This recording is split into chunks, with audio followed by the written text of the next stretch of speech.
बिस्मिल्लाहिर्रहमानिर्रहीम। शुरू अल्लाह ताला के नाम से जो बड़ा मेहरबान और निहायत रहम वाला है।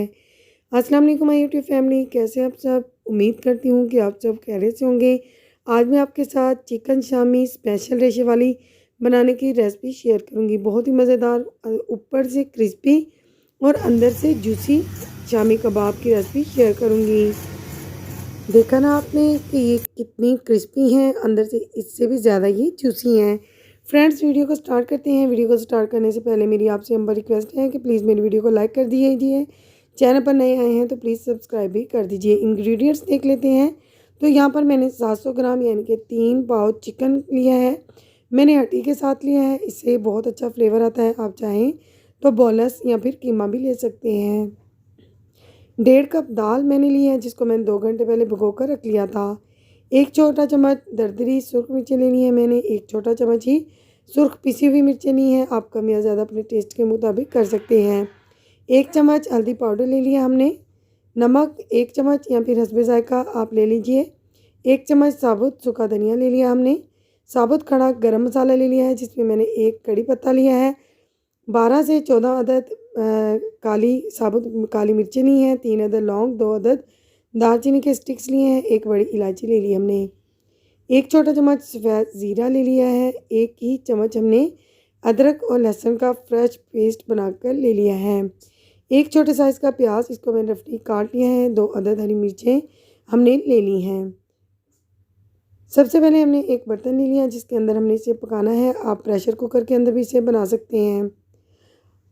सारी चीज़ें जो मैंने आपको दिखाई हैं वो इसके अंदर ऐड करेंगे। फ्रेंड्स, आप इसी मेथड से आप इसे मटन और बीफ में भी बना सकते हैं। सेम मेथड से सेम रेसिपी को फॉलो करते हुए बनाइए। आपकी शामी कबाब बहुत ही मज़ेदार बनेंगे। जो एक बार खाएगा तो बार बार खाने की फरमाइश करेगा और आपकी बहुत ज़्यादा तारीफ़ होगी इनसे, क्योंकि ये बहुत ही क्रिस्पी और बहुत ही जूसी बनती हैं। सारे इंग्रेडिएंट्स बारी बारी हमने इसके अंदर ऐड कर दिए हैं। अब हम पानी ऐड करेंगे। मैं यहाँ 1 लीटर के लगभग पानी इसके अंदर ऐड करी हूँ। अगर आपने दाल ओवरनाइट के लिए भिगो कर रख दी थी तो पानी इसमें कम जाएगा। मैंने 2 घंटे के लिए भिगोई थी, इसलिए मैंने 1 लीटर पानी डालकर इसको फ्लेम को मैंने हाई कर दिया है। जब इस तरह से ये अच्छे से पकना स्टार्ट कर देगा तो हम इसको कवर करके मीडियम फ्लेम पर 20 मिनट तक पकाएंगे और बीच बीच में इसको चेक करते जाएंगे कि दाल नीचे ना लगे। 20 मिनट हो चुके हैं यहाँ पर, तो मेरी दाल जो है वो गल चुकी है। थोड़ी बहुत कसर है, दोबारा से मैंने कवर दे दिया 5 मिनट के लिए। तो अब यहाँ पर मेरी दाल जो है वो बिल्कुल गल चुकी है। इस स्टेज पर अगर आपकी दाल ना गली हो तो आप पानी थोड़ा सा गर्म करके ऐड कर सकते हैं और फ्लेम को लो करके दाल को गला सकते हैं। तो आप देख सकते हैं कि मेरी दाल बिल्कुल गल चुकी है। दाल जब अच्छे से गल जाएगी, गोश्त गल जाएगा, तो फिर इसके अंदर जो भी थोड़ा बहुत मॉइस्चर होगा वो हम ड्राई करेंगे। साबुत मसाले जो भी हमने इसके अंदर ऐड किए थे वो निकाल देंगे। पानी की मिकदार मैंने जितनी आपको बताई, इससे ज़्यादा आपने बिल्कुल नहीं डालनी है, वरना हमारा जो दाल और गोश्त का बैलेंस है वो ख़राब हो जाएगा। अब हमने इसको ड्राई करते हुए पकाना है। इसके बाद फ्लेम को बंद करके इसमें से हड्डियाँ निकाल लेनी हैं। यहाँ पर मैंने सारी हड्डियाँ जो हैं वो निकाल ली हैं। तो हमारी दाल जो है वो अभी ठंडी नहीं हुई है, तो मैंने इसे पीसना स्टार्ट कर दिया है। अगर आपके घर में चॉपर मौजूद हो तो चॉपर में कर लें, या फिर आप सिलबट्टे पर भी इसे पीस सकते हैं। अच्छी तरह से हमने इसे पीसना है। बस 5 से 10 मिनट के अंदर ये बारीक पीस जाएगी। तो रेशे वाले कबाब बना रहे हैं तो इसलिए मैं इसे इसी तरह पीस रही हूँ, चॉपर में नहीं डालूँगी, वरना इस तरह से रेशे टूट जाते हैं। दाल को हमने पीसकर अच्छे से ठंडा कर लिया है। अब हम इसके में बाकी के मसाले ऐड करेंगे। तो आधा चम्मच मैंने दरदरा कुटा हुआ सूखा धनिया पाउडर ऐड कर दिया है। 2 से 3 चुटकी मैंने इसके अंदर ब्लैक पेपर पाउडर ऐड कर दिया है। आधा चम्मच मैंने इसके अंदर गरम मसाला पाउडर ऐड कर दिया है। 1 छोटा चम्मच बारीक हरी मिर्चें कटी हुई ऐड कर दी हैं और थोड़ा सा हरा धनिया कटा हुआ ऐड कर दिया है मैंने इसके अंदर। 1 अदद नींबू का रस भी हम इसके अंदर शामिल करेंगे, जिससे टेस्ट जो है वो बहुत ही ज़बरदस्त आता है। अब हम 1 अंडा ऐड करेंगे। बाइंडिंग के लिए मैं सिर्फ अंडा यूज़ कर रही हूँ, कॉर्नफ्लावर या फिर कोई और चीज़ ऐड नहीं करूँगी, ना ही हम बाद में अंडा लगाएंगे।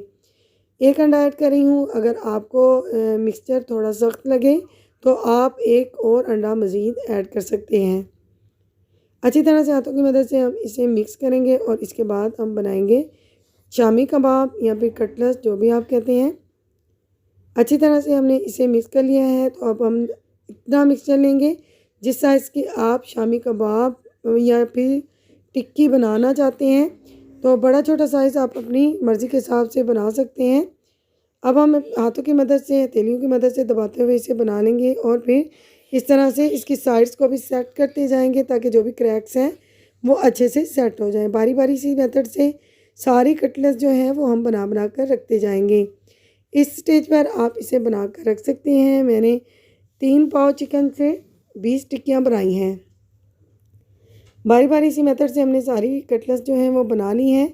तो अगर आपके पास टाइम हो तो इस स्टेज पर आप इसे 20 मिनट का रेस्ट दे दीजिए। इस तरह से हमारी जो शामी टिक्कियाँ हैं वो बहुत अच्छे से फ्राई होंगी। सारी जो टिक्कियाँ हैं वो मैंने बना कर रख ली हैं। शामी कबाब जो हैं वो बन करके रेडी हो चुके हैं। अब हम इसे फ्राई करेंगे तो बहुत कम वक्त में ये फ्राई हो जाएंगी। आधा कप मैंने कुकिंग ऑयल एक पैन में ऐड करके इसको गर्म कर लिया और इसके बाद फ्लेम को मैंने स्लो कर दिया है। बारी बारी हम सारी टिक्कियाँ रखते जाएंगे। 3 मिनट एक साइड हम इसे सेक लेंगे और 3 मिनट के बाद हम इसकी साइड टर्न करेंगे क्योंकि ये पहले से कुकड है, जस्ट हमने इसे क्रिस्पी करना है। तो इस तरह से अगर आप कटलेट्स बनाएंगी तो बहुत ही ज़्यादा क्रिस्पी और मज़ेदार बनेंगी। जब तक कटलेट्स फ्राई होती हैं तो फ्रेंड्स आप इतने टाइम में मेरी वीडियो को लाइक करके मेरे चैनल को सब्सक्राइब कर दीजिए ताकि और मज़ेदार और आसान यूनिक रेसिपीज़ मैं आपके साथ शेयर कर सकूं। यहाँ पर हम 3 मिनट हो गए हैं दूसरी साइड की तरफ मैंने इसे सेकते हुए। तो अब हम बारी बारी तमाम कटलेट जो हैं वो निकाल लेंगे। फ्रेंड्स आपने कमेंट बॉक्स में मुझे बताना है कि आप इन्हें शामी कबाब कहते हैं, शामी टिक्की कहते हैं या फिर आप इसे कटलेट्स कहते हैं। अब हम बारी बारी इसे प्लेट में निकाल लेंगे और डिश आउट करेंगे। लास्ट में मैं आपको चेक करके भी दिखाऊंगी कि ये कितनी रेशेदार बनी है। बहुत ही मज़ेदार लुक वाइज आप देख सकते हैं कि इसका कलर कितना अट्रैक्टिव लग रहा है।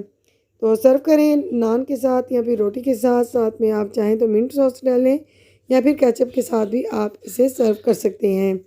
तो चेक करते हैं कि क्या हमारी कटलेट्स वाकई में ही बहुत ज़्यादा क्रिस्पी बनी है। तो चेक कर लेते हैं।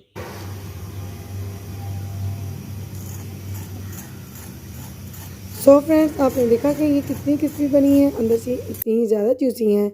मिलते हैं इंशाल्लाह ताला नेक्स्ट वीडियो में किसी अच्छे से यूनिक से मज़ेदार से टॉपिक के साथ। तब तक अपनी बहन को रखिए दुआ में याद। टेक केयर, अल्लाह हाफिज़।